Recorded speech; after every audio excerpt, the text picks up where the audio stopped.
So the first thing I want to address here is it is extremely important to reframe part of what you spoke to in your question. We're not chasing anything energetically, karmically, universally. Anything that you chase will elude you because the very nature of chasing something violates the laws that govern the unseen realms.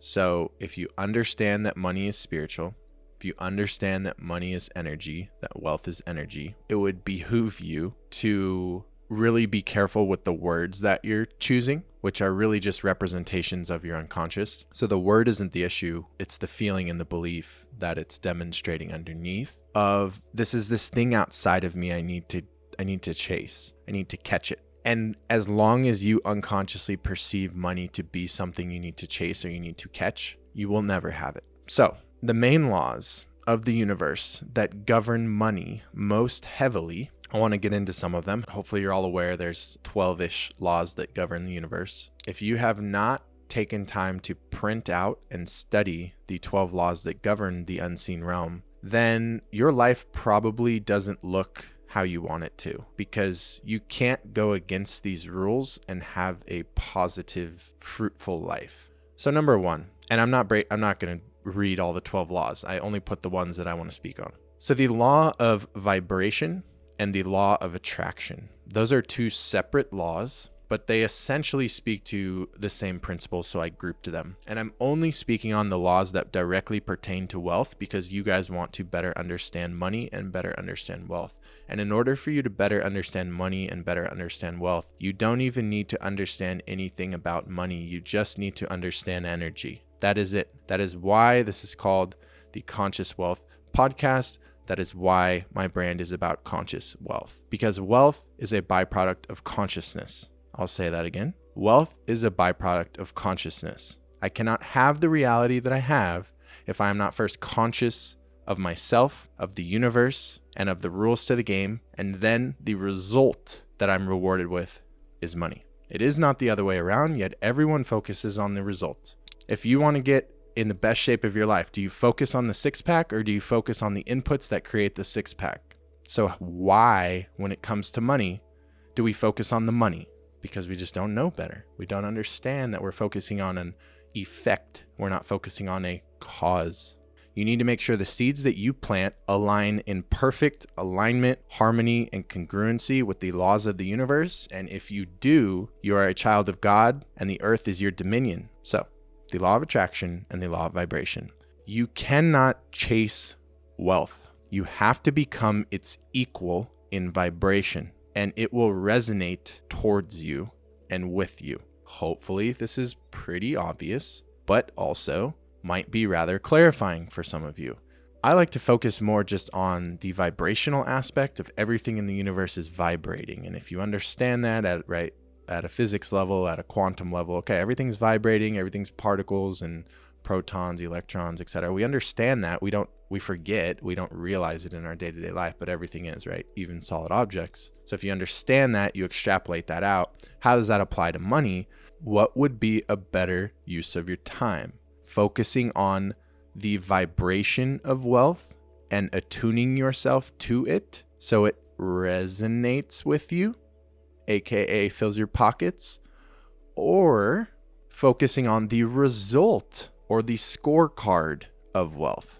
Number two, the law of inspired action. This is what you can refer to as the fourth hidden step of manifestation. The law of inspired action is all about that it's not enough to be clear about what you want, to be able to visualize it, feel it as if you have it now, and then be able to surrender to it and fully let go of attachment, right? Those are the three steps we're taught about manifestation. There's a fourth, and it's called the law of inspired action. And it is essentially that it is not enough to visualize and think positively about something.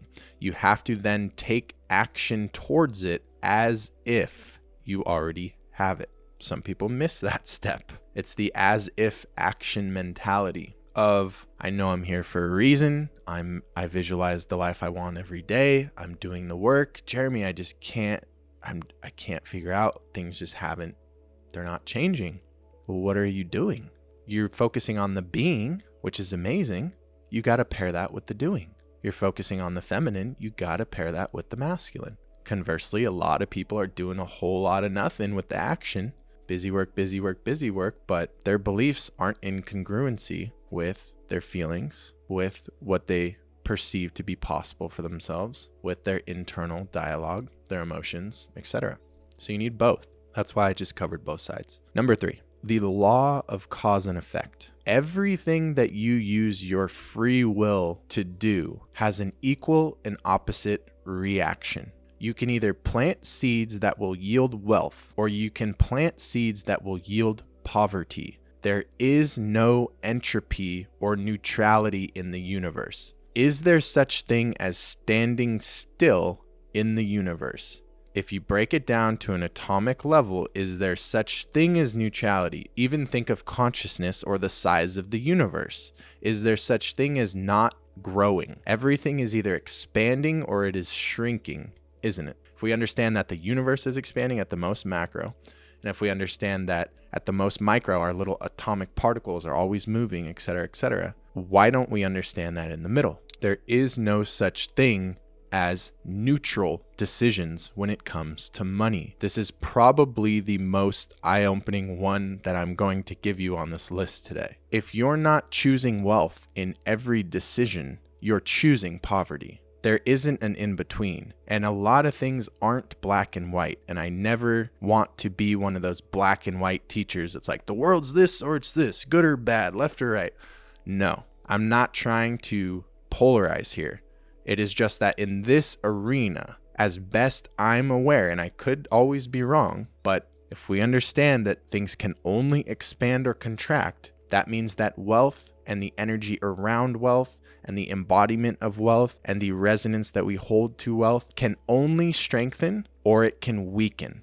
So that means that every single decision in your life is either a seed for wealth in the future or it is a seed for poverty. So understanding cause and effect should inherently shift who you are in every encounter of your life. It should shift how you carry yourself. It should shift the eye contact you make with people. It should shift the energy you exude. It should shift the compassion and empathy you provide with others. It should shift the effort you provide when you're tired and you've worked all week and you just want to be rude to this worker, but you're not, because you're just choosing poverty when you skip steps. In every decision of your life, will I choose wealth or will I choose poverty? Master cause and effect, and you've mastered the third dimension. The world is changing at an almost unfathomable pace. EVs, artificial intelligence, the Internet of Things, augmented reality, virtual reality, cyber wars, cryptocurrencies, digital money, the list goes on and on. And if you're like most people, you don't really have a clue about the gravity of the shifts that we're undertaking, that we're currently living through, let alone how to capitalize on these opportunities at hand. I don't want that to be the reality for you, which is why I spent dozens and dozens of hours creating our absolutely free wealth creation ebook that goes in depth into our investing thesis and the way that we see the world, and will give you a foundational education on how to start preparing you and your family for the shifts that are currently underway behind the scenes. In just a few years, the world is going to look unrecognizable, and I don't want you to be left behind. Check out the link in the description below to gain access. Much love. Number 4, the law of polarity. You cannot skip or avoid the shadow or negative polarity. If you want wealth, you have to be very experienced in dealing with the darkness. I think a lot of us formulate these visions and these delusions of, I want to be a sovereign, multimillionaire, free, out of the systems. And I think that we sometimes can do that from a place of trying to bypass the darkness. We think that if we could just make all this money and move off grid, and we wouldn't have to face ourselves, because we're still in the energy of they're bad, I'm good, system bad, me good. I just need to get away from it and bypass it all. And that's a very interesting take, because number one, there's shadow work to do there. If you think there's even a they, there's shadow work to do. And number two, The more you lean into the darkness, the more capacity you create to hold wealth. Your ability to hold energy is in direct proportion to your bank account's ability to hold hundreds. Does that make sense? If you want a lot of money, you need to have an immense capacity to hold energy. And if you can't even hold medium level dark energy about the world or about other people's darkness, or you haven't even addressed your own shadow, how are you going to hold the energy of millions of dollars and the responsibility that comes with that? Let me tell you from experience, you're not. You'll shit yourself and find a way to get rid of it because it will scare the hell out of you. But if you're familiar with the darkness, if you're Bane and you're like, I was born in the dark, then all of a sudden you don't have the same relationship to wealth and money. You've practiced over and over holding energy that doesn't necessarily feel comfortable. You've developed that skill in your nervous system. So when you get a tidal wave of fiat, it's going to wreck your nervous system. I'm just telling you. But being able to hold that energy is something you can practice now by choice, by conscious choice. And so the law of polarity directly applies to money in that same way, with the dark energy and the light energy, which are really the same thing. And one distortion that I see directly parallel to that and connected to that is this notion of how we have a whole camp of people that's like money's bad, and we have a whole camp of people that's like money's amazing. It just matches the energy of the beholder. And there's kind of these two camps. Well, I think those two camps are really just reflecting their own relationship to their own shadow. And so if you've done enough shadow work, you understand that money's not bad. But if you haven't, you're probably thinking money is bad because you just look around and you go, well, look at the world. Those with a lot of money cause this, therefore money bad, and they are bad. And you don't understand that all of that's you. So all of this shit comes full circle, guys. And polarity is a big part of that. All right.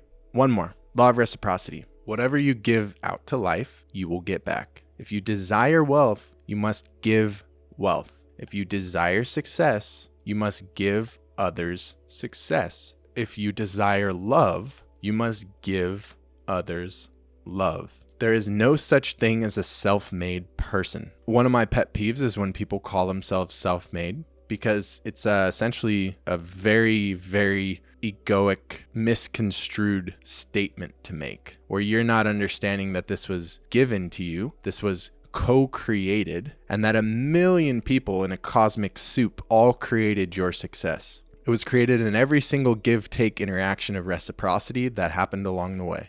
And in that note, I would never claim to be self-made. Not only is this just God blessing me, but every single interaction in which there was a give-take, whether it was me spending money, whether it was me receiving money, whether it was an energetic exchange, a relationship, an argument, all of that creates either wealth or poverty in your life.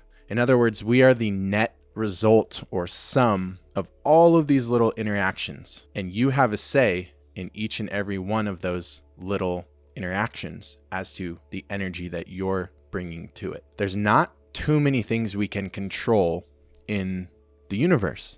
We can't control gravity. We can't control some of the laws of the universe. What we can control is our relationship to the universal laws that govern the universe, and you can align yourself to them. So reciprocity is obviously a big deal. For some, that looks like tithing, giving 10% to their church. For others, that looks like, giving money to homeless people or giving random gifts or whatever it may be.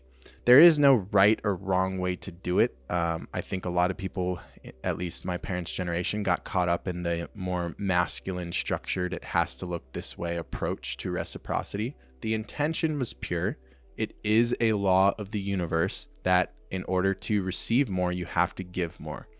The more that you give, the more that you give, the more that you give, you're creating a pathway, a habit, a two-way street type relationship where you're opening yourself up and clearing out energy that you can now receive. Think about it like this. As we go throughout life, that storage bin fills up with gunk, and many of us buy into the ego's stories that gunk is who we are, and that gunk is the justification for why we'll die mediocre and sad. But those of us who reach a level of enlightenment or awareness realize that gunk can be turned into gold that can then be transmuted to serve others from our suffering, which is now transmuted into compassion and empathy for others and literally gives us our gift.